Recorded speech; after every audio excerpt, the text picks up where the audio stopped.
Hey everyone. So I shared a picture with a few people, a few of my closest friends on social media, about this planning process I was going through the last week or so, and I thought I would make a little video about some of the fun things that I do. Listen, if planning for the new year stresses you out, don't feel like you have to do this. Like, this is intoxicatingly fun for me, and I love it, and it's fun to hear how other people plan, and it's fun to plan. So if you're into it, great. If you're not, I do not think that this is required work necessarily for life, but it sure is fun, and I feel like it makes a big difference for me in what I'm able to accomplish. And I'll just give you like a simple example of that. I was telling Dennis that I had set down some goals at the beginning of this year. So it was either January 2021 or December 2020. I had set down some goals related to, the way that I wanted my business to be working this year. I had also set down some personal goals. And the process of like really getting clear about what would really be important to me this year and writing them down, even though they weren't necessarily, it wasn't necessarily like I obsessed about those goals every day, it really made a difference. And I didn't even necessarily remember in some cases that those were key goals that I had laid out for myself last year, but I did end up achieving them. And it's so exciting to see how that can happen. So it does really make a difference for me, I find, to do this work. And I think if it's something that has a spark of interest for you, it probably could make a really big difference for you as well.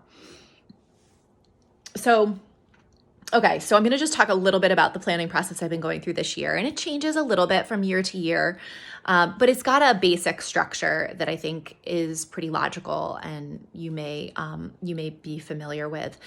So the basic structure is some reflection. It starts with some reflection on the past year, and a really simple way to do that is just to sort of create two lists for yourself. Maybe divide a paper in half, and down the left side, capture anything that comes to your mind about like what worked well for the year.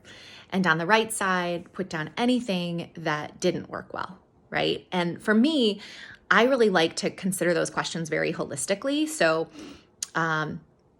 while a lot of this planning is related to work for me, there's an integration of work and personal. And so when I'm doing that brainstorm of what worked and what didn't, I include really specific things that didn't work well, really tactical things that didn't work well.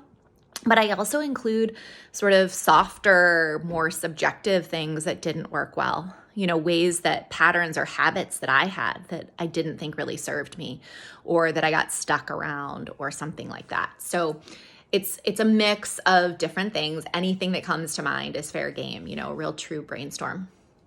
So what works, what didn't work is a nice way to reflect on the prior year, and see if you notice some themes.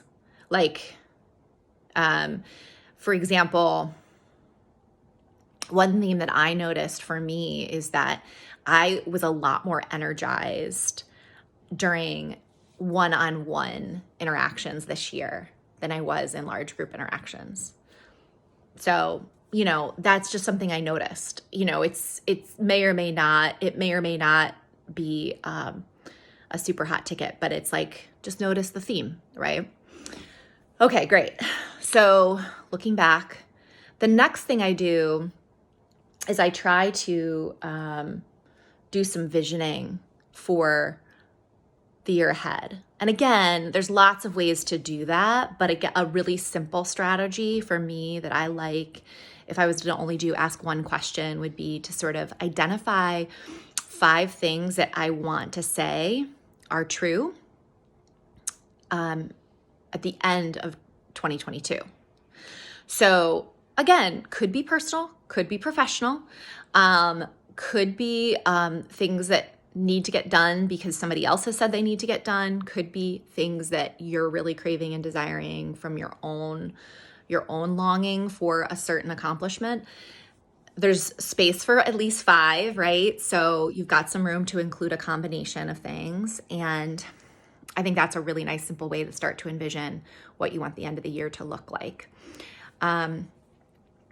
And then the next thing I do is a stop, start, continue exercise, sort of thinking about the year ahead.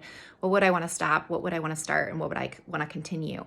And that is nice because it kind of pulls together the reflection and the envisioning. It's like, what do I need to do the same or differently in order to be able to say what I want to say at the end of 2022, right?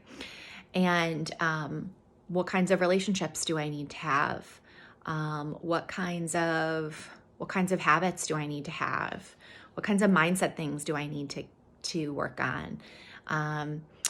All those sorts of things. So a stop, start, continue exercise is sort of the final step that I do before I start to really think in terms of an actual calendar.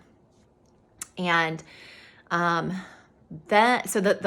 next thing I'll go to after I finish the stop, start, continue is I divide the year into quarters and I start to fill in non-negotiable things that already are sort of on my must-do list. So again, some of them are personal, some of them are professional. I'm going to a workshop in February. Dennis and I are taking a vacation to California for a few days in February. I've got school holidays that I need to work around and be aware of. I've got family coming into town and I know that that's going to create some busyness and maybe some afternoons off or something like that to accommodate and spend time with them.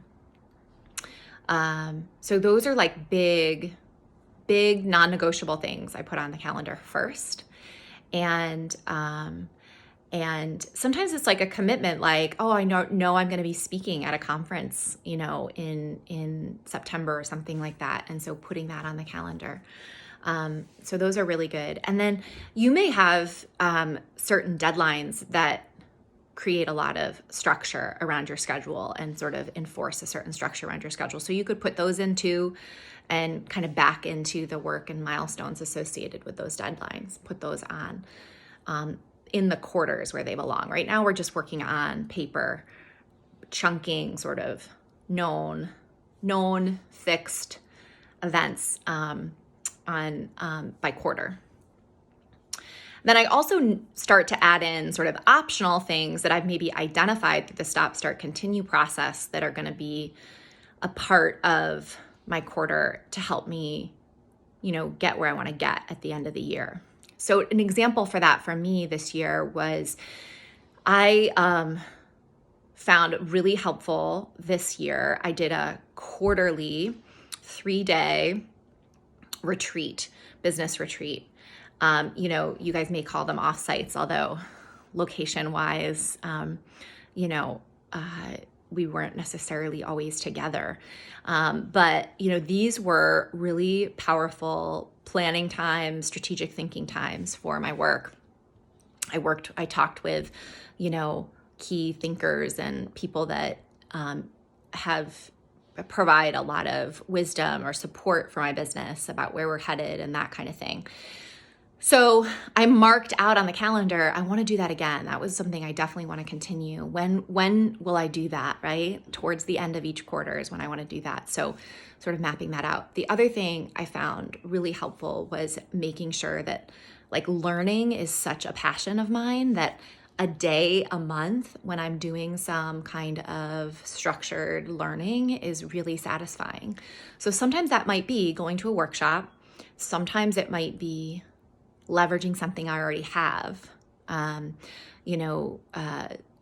online course I've invested in, or, a series of TED Talks that somebody has sent me on a particular theme or something like that, right? And I just might schedule a day when I really get to just it's a learning day. That's the purpose of this day, is just to get new ideas, expand my mind, think about things a little differently. So again, putting those in, it's like, okay, well, if I have a workshop in February, I don't need a learning day in February because I've already got that built in, but I need a learning day in January and March, like, sort of thinking about it that way.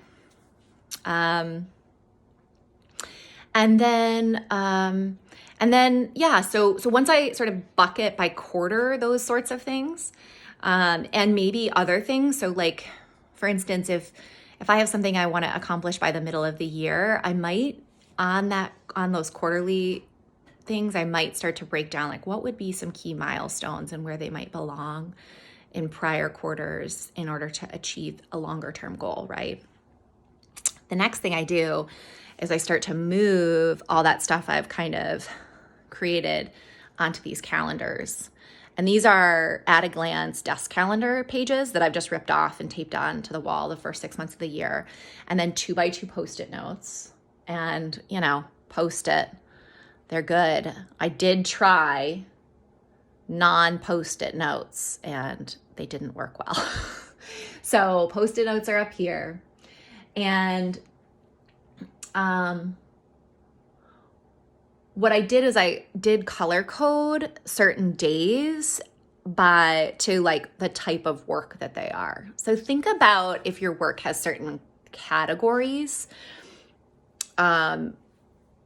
strategic thinking and deeper thinking and brainstorming and creativity and learning and big meetings, where you're in a big group of people and, deadlines and key dates. Like think about of all the things that you have going on, are there a few categories that you would put things into?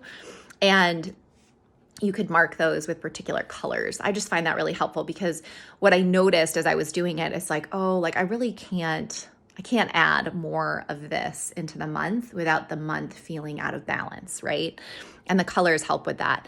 And the important thing about those themes is probably more like what kind of mental energy does the work require, more so than other things that may, be thematic about them. Because I think that is what's most likely to feel in balance or out of balance is, your mental energy.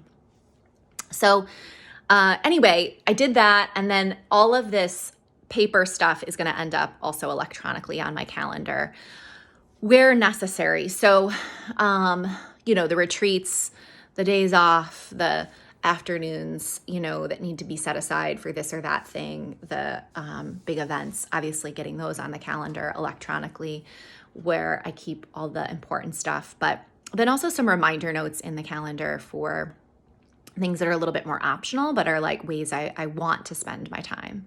So, So anyway, it's been really fun. I love this time of year. So pregnant with the possibilities of the coming year. And, it feels sort of uniquely possible to look curiously and open-heartedly at the year ahead and the year behind us. So I hope you guys are finding a way to do this kind of work, even if it looks really different than this. And if you're a real office supply planning freak like me, maybe you will have gotten a little inspiration or had a little fun thinking about how to do this. All right, talk to you all soon, and be well.